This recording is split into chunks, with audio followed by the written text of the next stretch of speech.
Hey guys, what is up? Happy Sunday, or if you're watching this on another day, happy whatever day it is for you out there. I hope you're having a great day if it is not Sunday.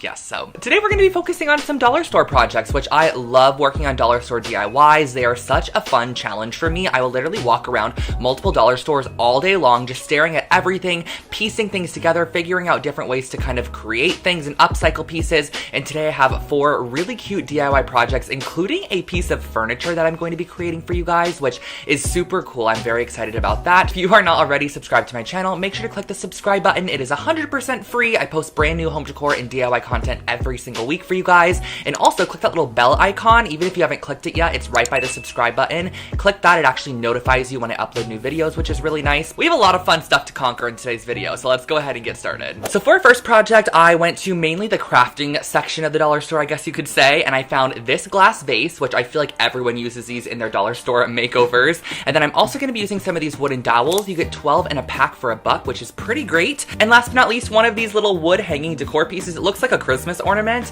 I'm going to be using it as a base for my project, and this is in the Crafter Square section if you're curious. So literally $3 of tools and supplies. So let's get into this one. So here is what that packaging on those dowels looks like, and I also went ahead and used the hockey puck. I'm referring to the little wood piece as the hockey puck. So the first thing is I unpackaged 3 packs of the dowels, and I cut them down off camera to 5.5 inches in size, and I'm going to be using a little bit of fine grit sandpaper just to kind of clean up those ends that we went ahead and cut. And now we're cutting the string off of our hockey puck here, and we're going to go ahead and glue our vase upside down. So I'm applying a generous amount of glue, but more so on the inside. That way it drips down and connects it, because we're not going to want any glue on the outside. So we're going to place that on top of our little wood circle here, make sure that's nice and adhered and centered, and then we can go ahead and start adding our dowels. So the dowels are going to be added right above the wood piece that we added, and they're going to be continuously glued all the way around the outside of the piece, kind of creating like a fluted, scalloped detail, which I think looks really nice in the end and adds so much interest to this piece. So this is very continuous here. I'm just going to be gluing the dowels all the way around the outside of the piece.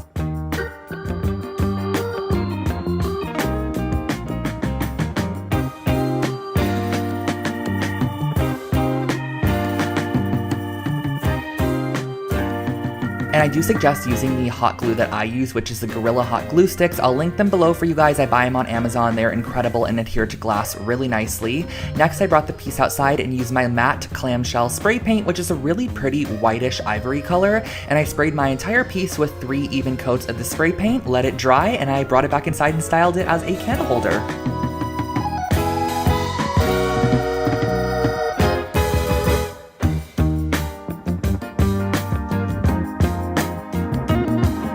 Now for our next project, we're using an unconventional material. My friend Justin Ray here on YouTube actually used a dog toy in a DIY a while back. So it gave me the idea to create a really cute pot for a plant. So this is something that you kind of put over an existing pot. It's almost like a pot cover, if you will. So it's not something you're gonna wanna plant your plant in, of course, but we're gonna be creating a little plant pot out of a couple of dog toys. I used 3 total, so let me share with you how I did it.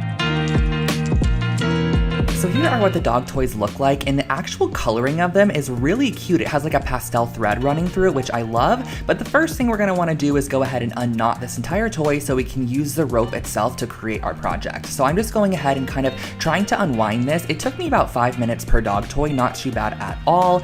Untying the knot at the top there as well. You can also easily snip away any knots you need to, but do keep in mind that this dog toy does unravel really easily, so be pretty careful with the end pieces. As you can see, it unravels quite a bit. So once you do cut it, add a little bit of hot glue to that section like shown here, and use some wax paper or something that you can easily squeeze to make sure that that end is nice and bound together for our next step, which is going to be creating the base of our pot. So all you're going to want to do for this is actually just spiral the rope around itself to create a substantial base that your pot can of course sit on. So you're going to want to make something large enough that's not going to topple over or fall over. So I'm just going ahead and winding the rope around itself to create probably about a 5-inch base to start.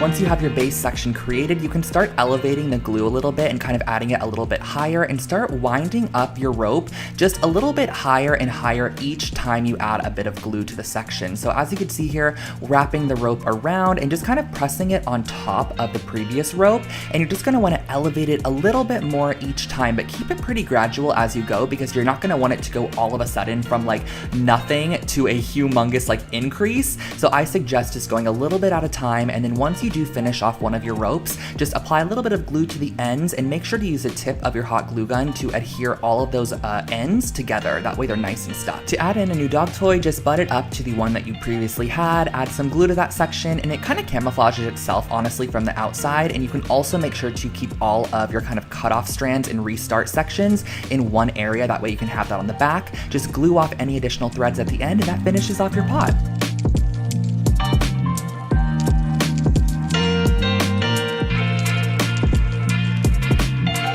For our next project, we're using foam rings. Now, my friend Erica from Peony and Honey, she created a really cute planter from these, and actually following the tutorial that I'm going to be sharing with you guys, you can totally make this a planter as well. All you would do is just nix the step of cutting out a hole. But today, I wanted to go ahead and create a pendant light with these. What I suggest for a pendant light like this is to use an LED bulb. They do not get hot, so you can go ahead and, put an LED bulb in here. And this is more so of a light that you're going to want to put over a table where the light needs to be directed downwards. It's not going to illuminate an entire room, but it's a quirky, fun, cute little dollar store project, and it cost me like $8 to create a really cute pendant light, and this is just such a vibe to me, so let me share with you how I did it. So here are all of my foam rings. I ended up using 7 of these, and they're in the floral section at the dollar store. I grabbed a scrap piece of cardboard, and I'm going to go ahead and trace the inside of one of these circles, and I'm going to be cutting it out, and actually cut it out a little bit wider than what you think, because we're going to be gluing this onto the top of one of the rings, and this is going to actually be what mounts our light cord to the light pendant itself. So as you can see here, I'm going through and using an IKEA light cord. I just happen to have one of these on hand, and I'm going to go ahead and just trace out the circle that I need to cut out right in the center of that cardboard circle that we cut out. You're gonna stick through your light cord to make sure that it fits nice and tightly, and then we're gonna go ahead and actually start gluing our rings together. So using some strong bond adhesive, I just used hot glue, it worked perfect, ensuring that the seams of all of your rings are in the backside or in one section will make sure that it also looks nice and cohesive in the end. So I'm just going and adding a generous amount of hot glue to each of the rings, applying one on top of the next and just letting them dry and just working my way up to create a tower of rings.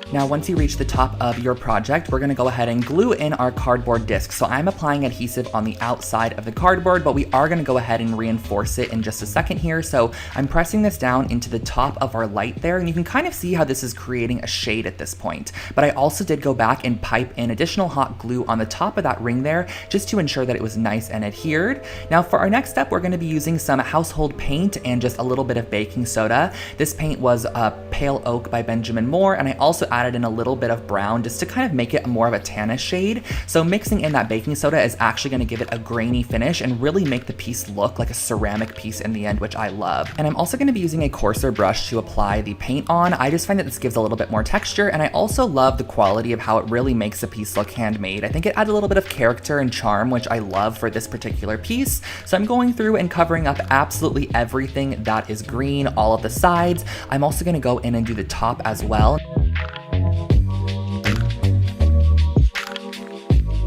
Once that dries, you could flip it over and paint the underside, and I also did go through and paint a little bit of the inside as well. And when this piece dries, you could simply slip your light cord through, add a light bulb, and you're good to go. Or you can even use it, as it's kind of shown here, as a plant pot.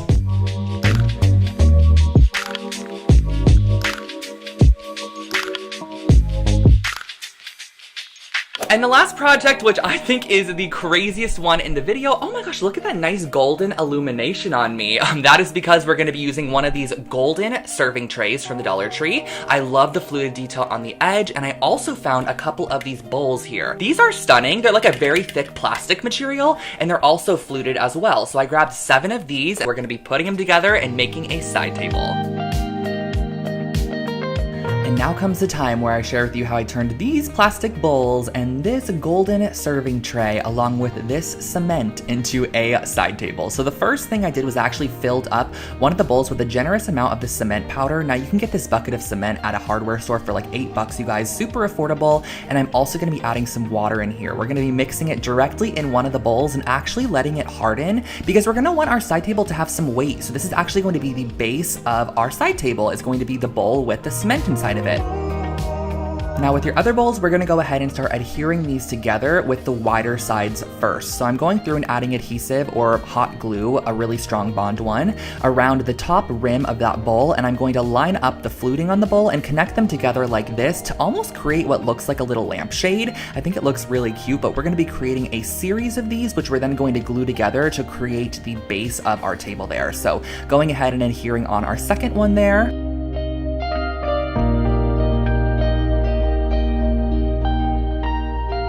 Once you've glued all of your sections together, we're gonna start adhering those sections to each other. So as you can see here, I freaking left the sticker on. I don't know why I decided to do that. I wish I can go back and slap myself right now, but I did. But for the next one, I knew what I needed to do. I took the sticker off, I applied a really, really generous amount of hot glue there, and then you're gonna press your other one on top. And you guys really let this cure for about 20 minutes or so because the hot glue really does stay hot when you apply a lot. I almost had mine topple over because I thought it was dry after like 10 minutes and it really wasn't. So on the top there, applying one more half bowl here because we're actually going to flip the entire piece over and adhere that to our cured cement. So inside of there, the cement is fully dry, of course. I'm applying glue on the outside of this, and then we're going to flip the entire piece over and attach it together. That way we have our nice and good base for our table. This is just going to weight it down and make sure that it's not toppling over or anything if someone walks next to it. And then on the top of our piece, we're going to just add one more half bowl like this, and this is going to be the base section for applying our tray on. So apply a generous amount of glue there, pop your tray on top, and I did pipe some additional glue on the underside just to make sure it was nice and adhered. I brought the entire piece outside and I'm using this amazing burnished amber forged spray paint, which I love. I found this at Target in Arizona when I was back at my parents' and it just sounded interesting to me. So I sprayed my entire piece and it really made it look like a vintage tin, which I love. It really gave it this really unique hammered metal texture, which makes this piece look so much more like metal, but the entire side table was made of plastic and it cost us $7 to create.